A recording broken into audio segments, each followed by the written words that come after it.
At dawn, the carpenter tightened the strap of his tool bag and stepped into the mist that clung to the river like a living thing. The banks were torn by retreating boots and broken wagons. The water ran fast, swollen by rain and fear. On the far side, an army waited, trapped by the current, and the enemy closing in. The carpenter was not a general, not a hero by rank. He was a man of wood grain and measure lines, who knew how weight travelled, and how a beam could carry more than it seemed. The officers argued, maps fluttered, hands pointed, voices rose. But the river answered with a steady roar that said there would be no crossing today unless someone made one. The carpenter listened to the water like he listened to timber. He felt where it pushed and where it yielded. He knelt, scooped mud, and watched how it slid from his fingers. He looked at the trees along the bank, counting their height, their straightness, the way their roots clutched the earth. He spoke once quietly to the captain, not about glory, miracles, but about spans and braces, and how long it would take. The captain stared at him, then nodded, because there was nothing else to nod to, and so the work began. Axes rang, and the forest answered. The carpenter chose trees not by size alone, but by story, which had grown slow and straight, which had weathered storms without twisting, which would hold when soaked and loaded. Men cut as he marked, and dragged as he guided. Ropes bit into bark, saws hissed, and the smell of sap filled the air. The enemy guns muttered in the distance, a reminder that time was not a luxury, but a cost paid in lives. The carpenter set stakes in the bank, with blows that sank deep, then lashed crossbeams with knots he trusted. Knots learned from ships and barns and winters, where a loose tie meant loss. He ordered stones packed around the feet, not pretty, not permanent, just enough to argue with the river and win. For an hour he sent men upstream to fell more trees, and downstream to watch for patrols. Current, adjusting angles, shifting a brace. A handspan here, a handspan there, the bridge took shape, rough and urgent, like a thought made solid. When the first beam slid into place, the river surged and slapped as if offended. The carpenter laughed once, a short bark, and set another wedge. The sound of boots grew as soldiers gathered, silent, watching a man make a promise out of wood. The carpenter felt their eyes, but he did not look back. He measured again and again, because mistakes grow under pressure, and pressure was everywhere. Rain began, thin needles on skin, turning dust to paste, turning rope slick. He barked orders to roughen grips, to add cleats, to notch where boots would bite. He sent for planks from broken wagons, anything flat, anything stiff. The bridge was not a thing of beauty, it was a thing of need, and need forgives scars. The enemy fire crept closer. Shells burst upriver, throwing fountains of brown water. The carpenter flinched once, then reset his stance. He had built under storms and hunger. He could build under thunder, made by men. The first test was a single mule led by a trembling handler. The bridge bowed. The river grabbed, the mule stumbled. The carpenter shouted for more lashings, more weight on the anchors. Men leaped to obey. The mule crossed, shaking but alive, and the carpenter exhaled. The bridge held. Then 2 mules, then a cart, empty at first, then loaded. The bridge spoke in creaks and groans like a living thing, complaining but complying. The captain came and asked, "How many? How long?" The carpenter said, "As many as you can move before the river learns." The enemy shells found the bank closer now. Men fell and were dragged back. The carpenter tied with hands numb and bleeding. He did not stop to wrap them. He had known splinters all his life, and this was just another kind. He sent the first company across, light infantry. Quick feet spread the load. He watched how the bridge answered and adjusted, adding a brace where the tone changed, lowering the approach where the water gnawed the bank. Soldiers crossed, eyes wide. Some touched the beams, as if to thank them. Some whispered prayers. The carpenter listened to the bridge, not the prayers, because wood tells the truth faster than words. As the crossing thickened, the river rose another inch, the rain harder now. He ordered pauses between units. Spacing mattered more than speed. A shell struck nearby, showering fragments. The bridge shuddered. One lashing snapped. The carpenter dove to replace it, fingers flying, while men held the beam steady. He felt the pull of the river in his bones, and matched it with stubbornness. The enemy appeared on the ridge, rifles flashing. The carpenter did not look up. He knew the army needed eyes forward, not backward. And so he built, as if this were the only task in the world. As if the universe were reduced to rope and timber, and the sound of water. The wounded crossed, carried by comrades. The bridge bowed deeper but did not break. The carpenter added wedges under the span, stolen moments of strength, as a brace once leaning weight where a beam lifted. Because sometimes the measure is a man. The captain returned, said the rear guard was forming. The carpenter nodded, said 5 more minutes. The captain said 2. The carpenter said, then no more wagons, only men. The order ran, the bridge filled with boots, breath, shouting, bullets slapped water, sparks jumped from stone. The carpenter felt time stretch like rope under load. And then the last company crossed, and the rear guard began to pull back, firing as they moved. The carpenter cut the lashings he had placed with care, because now the promise had to be broken before the enemy could use it. The bridge sagged, then slid into the river, a snarl of wood and rope. The current seized it and carried it away. The carpenter watched until it vanished, then sank to his knees. The army stood on the far bank, safe for the moment, and no one cheered, because survival is quiet when it arrives. The captain found the carpenter later, wrapped his hands with cloth, and said the bridge saved us. The carpenter shook his head, and said the river allowed it for a while, that is all. And he slept then on wet ground, dreaming of grain and knots, and the way wood sings when it holds under impossible weight. The night after the crossing did not feel like victory, it felt like borrowed breath. The army moved through wet fields without torches, counting steps by memory and murmured numbers.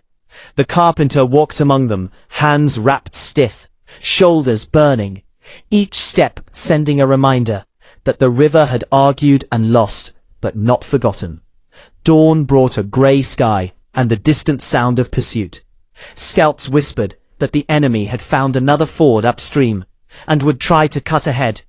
The carpenter listened, and thought not of maps, but of hours and loads, and how tired men moved differently than fresh ones. The captain asked if another bridge could be made, and the carpenter answered, not there, not now. Wood nearby was thin, the banks too steep, the river too wide. But a causeway through the marsh might slow the enemy long enough. He spoke of brush and stone, of how weight could be spread, and boots kept dry enough to run. The captain nodded and sent word, and so the carpenter became again, what he always was, a translator between land and need.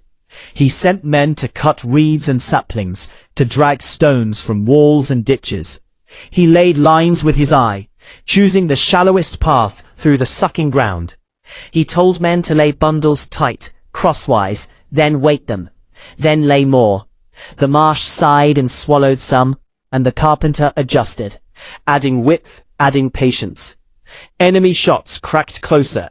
Now the rear guard fired and fell back inch by inch. The causeway grew under pressure, not pretty, not straight, but passable. The first ranks crossed at a jog, then broke into a run as ground firmed.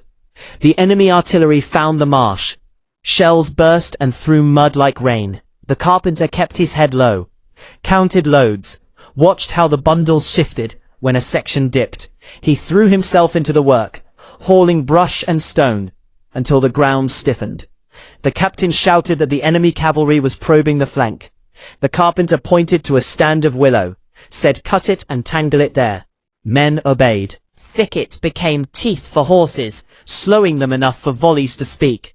The causeway held long enough, and then the army was past, and again the carpenter ordered it broken. Gaps opened, and the marsh reclaimed its own.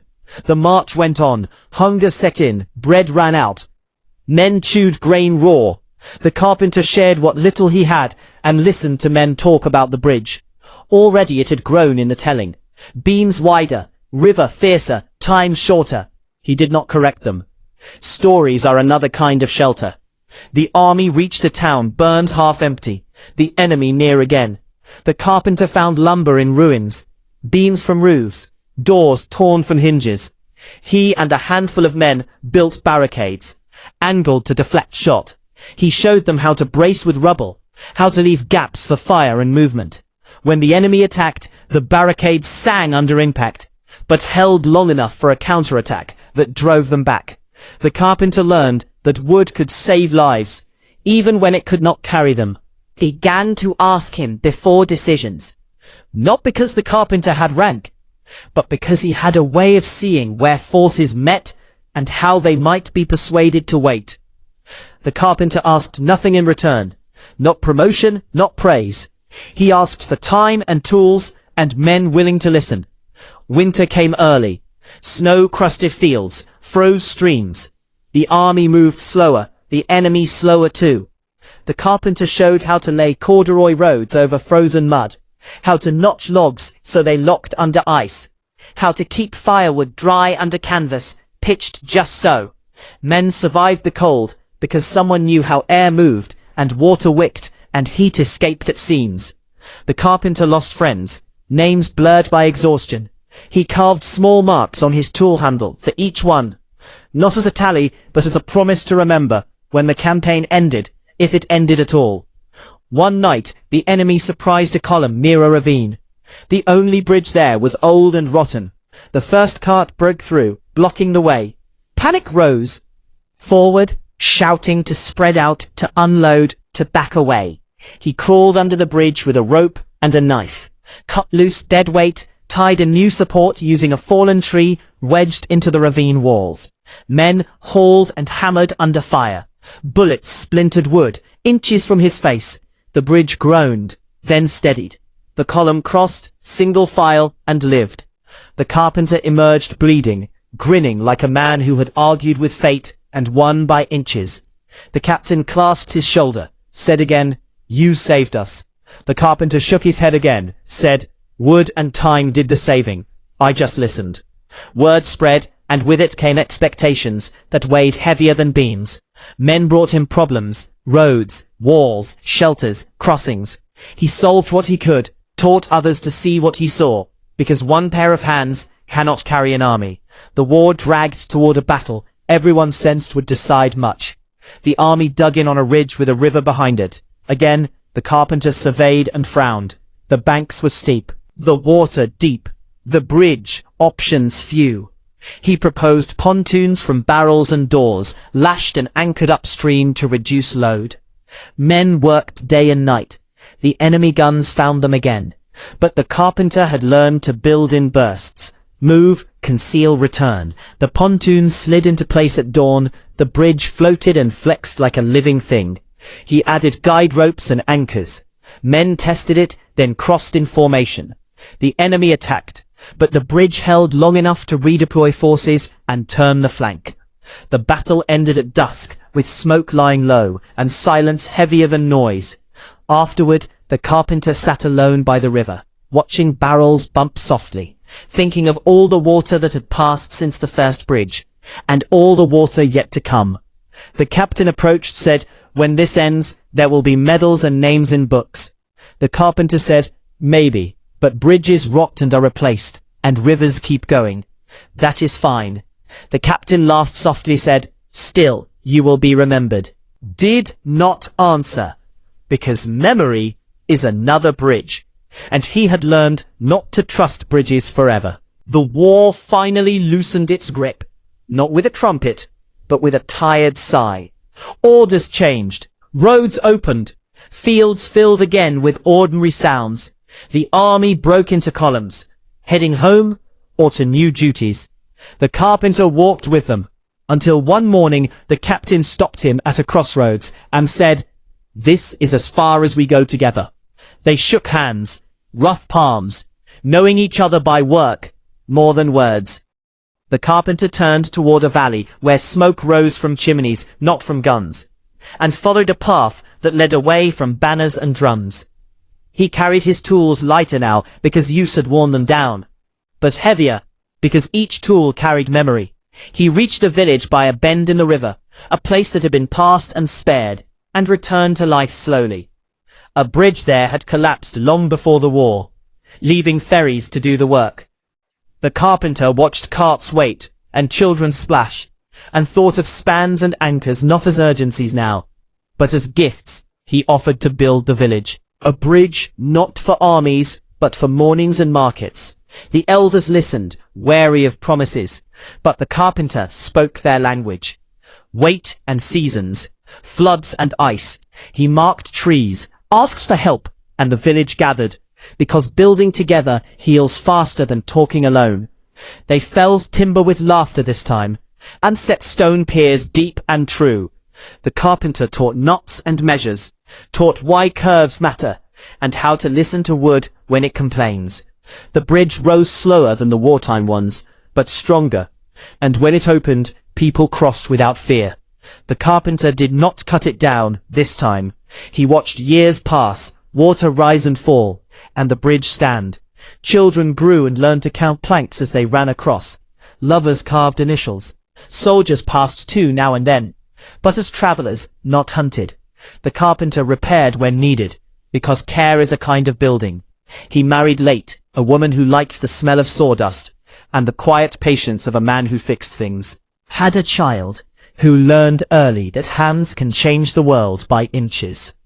The carpenter told stories by the fire, not of battles, but of rivers, and how to ask them politely when you need to cross. He taught his child to read grain and sky, to feel when a structure is honest and when it lies. Seasons turned, and the bridge outlived some who built it. Storms came, ice jammed, but the piers held because they were set with respect. The carpenter aged, hands stiffened, eyesight softened, but the listening remained. One spring, a great flood came, worse than any before. The river climbed and pressed against the bridge, testing it like an old adversary. Villagers gathered, anxious. The carpenter stood in the rain, feeling the tremor through his boots. He ordered debris cleared upstream, ropes set to guide logs away. The bridge bowed, but did not break, because it had room to move. The river passed and left silt and stories, and the carpenter sat, soaked, smiling, because the argument had ended without loss. Years later, his time came. He asked to be carried to the bridge. He rested a hand on the rail, felt the hum of water beneath, and closed his eyes, content, knowing that what he built would carry others when he could not, and that somewhere far away an army once had lived, because a man listened to wood and water, and made a promise that held just long enough.